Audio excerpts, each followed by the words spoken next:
Hi everybody, welcome to Afterburner. I'm Bill Whittle. Well, it's the 4th of July weekend once again, and I'm in the mood to put some meat on the grill.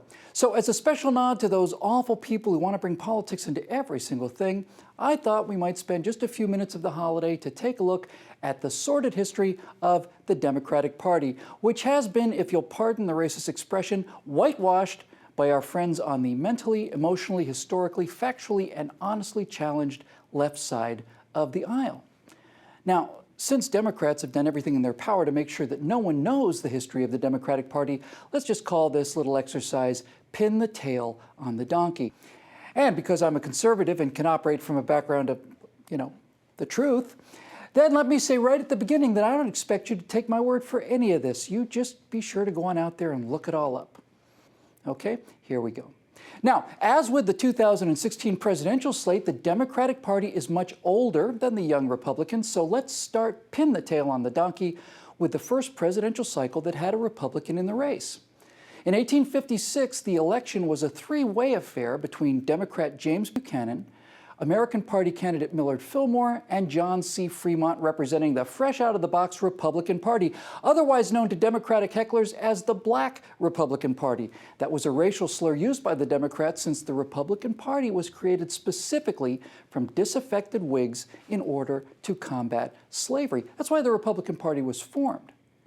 Now, here are the results: a big Democratic win without a majority for James Buchanan, who would go on to secure the Democratic Party trifecta of having the three worst chief executives in American history: James Buchanan, Jimmy Carter, and President Golf Cart. Now, Buchanan sat for 4 years and watched the Civil War approaching. If there had been golf courses back then, he would have been on them, and maybe he would have taken the top spot. But as it was, he said in private he was going to be the last president of the United States, and he very nearly was.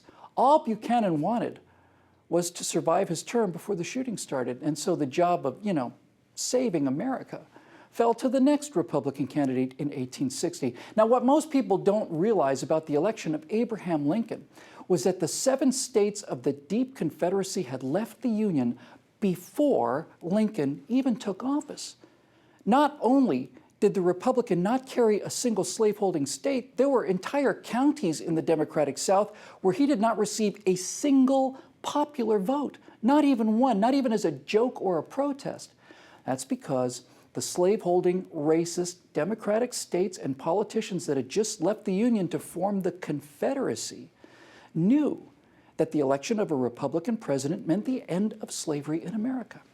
You see this flag that modern Democrats try to pin on Republicans? It was invented, as was the entire Confederacy, because Democrats walked out of the Union because once a Republican president had been elected, slavery was finished in America. Now, that's why the person perhaps most singly responsible for ending slavery in America, the brilliant and courageous Frederick Douglass, once wrote, quote, "I'm a Republican, a black, dyed-in-the-wool Republican, and I never intend to belong to any other party than the party of freedom and progress."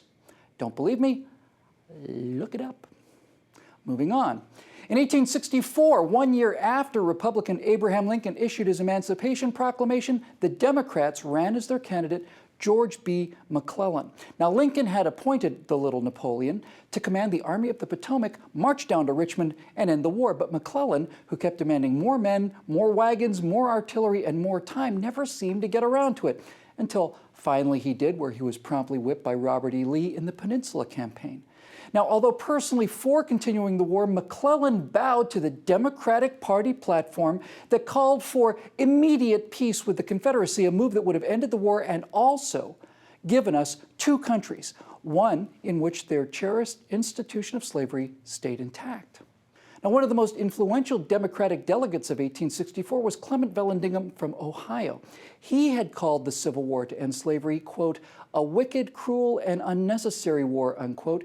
His call for the Constitution as it is and the Union as it was became the de facto Democratic Party platform of 1864. The Union as it was, of course, meant the Union where slavery would be allowed to continue as it had under Democratic presidents. Unfortunately for the formerly Democrat and now Confederate slaveholders, the Confederacy lost that war, but they immediately went into overdrive in order to win the peace for racism.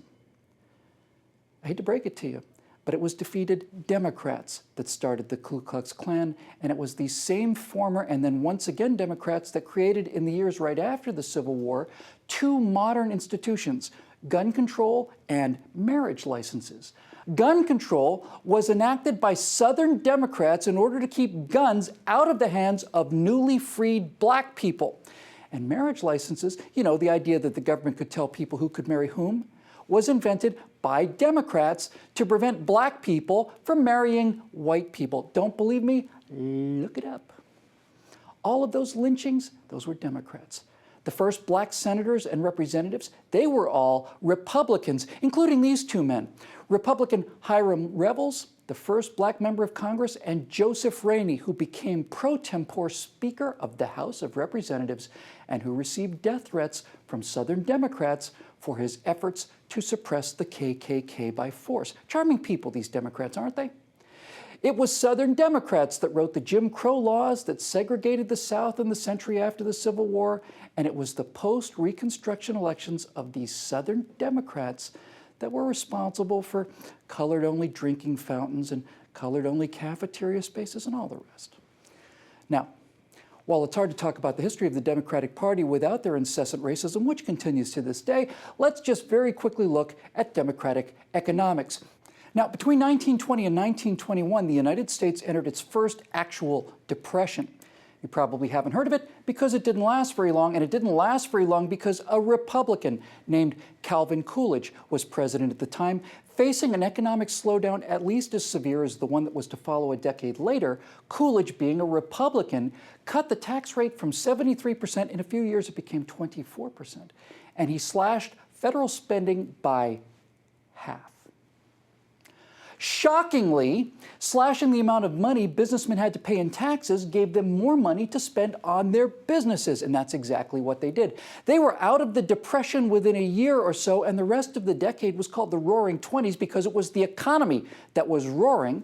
Now, 10 years later, a Democratic president, Franklin Roosevelt, was faced with a similar set of problems. Roosevelt didn't cause the Depression, but his policies did turn it into the Great Depression.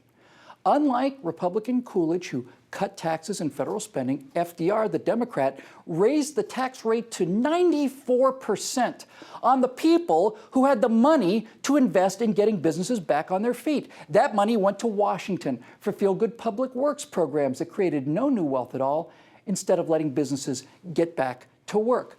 What Coolidge killed in 2 years, Roosevelt's policies grew and nurtured into an 11-year Great Depression catastrophe that gutted this country so severely that people simply let him get away with anything he wanted, including most of the social welfare vote buying that has turned what was once the richest country in the world into the most indebted country in the world.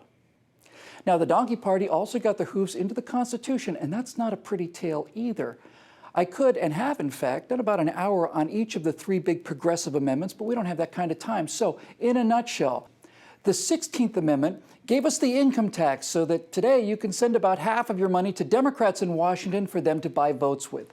The 17th Amendment gave all of your power to Democrats in Washington by changing the way that people were elected to the Senate, the House of the States, which had previously protected states' interests and power, but which now became sort of a glorified country club. And of course, the 18th Amendment, prohibition, which deprived you of your ability to have a drink at the end of the day to soften the blow of all of these racist and economic nightmares Democrats have inflicted upon America. By the way, it took Democrats to pass the only constitutional amendment to actually take away an existing freedom. It's kind of what they do, taking away people's freedom, but back to race. When those attack dogs were unleashed on black children trying to go to school in the South in the early 1960s, they were unleashed by Democrats like Bull Connor, Lester Maddox, and George Wallace. And when those fire hoses were turned on peaceful black protesters, those orders came from those same Democrats. So, why does black America vote so solidly Democratic? Well, the Democrats will tell you that the teams switch sides. You know, I didn't happen to get that memo. You know, the memo saying that all the racists now have to leave the Democratic Party and become Republicans, and all of the slavery-hating Republicans have to suddenly join the hated party of the Confederate battle flag, the KKK, and Jim Crow. I didn't get the memo because the memo doesn't exist. No one switched sides. The entire idea is ridiculous. It didn't happen. But something did happen. There was a switch, all right. And it was a switch masterminded by the great Democratic champion of Black America, Lyndon Baines Johnson. Realizing that the South was emerging from its racist past to start voting Republican, he knew the game was over, and then he had an epiphany. Republicans and Democrats didn't switch sides, but the Democrats most certainly did switch strategies. And that switch in strategy can best be summed up by a direct quote from Democratic President Lyndon Baines Johnson, who said in the presence of two Southern governors, and I quote, "I'll have those n***s voting Democratic for the next 200 years. And so far, he has. Because that was the new strategy for the Democrats, you see, and it's worked like a charm. Buy the votes of Black America with handouts. You know, just enough to keep them coming back every 2 years. It's a Democratic vote plantation is what it is. And Black America is enslaved to it as thoroughly as they were when they were slaves under Democratic politicians and policies, as we've just seen. The Democrats have hired, and at sub-minimum wage, I might add, Black America to vote for them in exchange for crappy housing, crappy food, crappy EBT cards, and crappy Obama phones. And if you're a Black American who's wondering why things just get worse and worse for Black America, well, your answer is that when it comes to your Democratic benefactors, you're not a customer. You're an employee. You're a minimum wage employee. We Republicans find this entire entitlement slavery disgusting. We want no part of it. The Republican Party was formed in opposition to slavery of any kind, and it remains that way to this day. So why haven't you heard about this horrible tale that belongs to that donkey? Well, it's because of what my friend and colleague Andrew Klavan calls the Democratic ring of power. It's the press, or in Andrew's words, they're precious. Like the ring of power, it grants Democrats the power of invisibility. The power to come back again and again and again with their policies of economic failure and racial slavery, secure in the knowledge that no one will ever see what they did the last time they tried it. It's kind of a shame about the internet, because now all of you can go and look all of this up for yourself. Anyway, that's whom we're dealing with, so go find out for yourself how true all of this is, and then for your own sake and the sake of the country, don't be an ass, okay?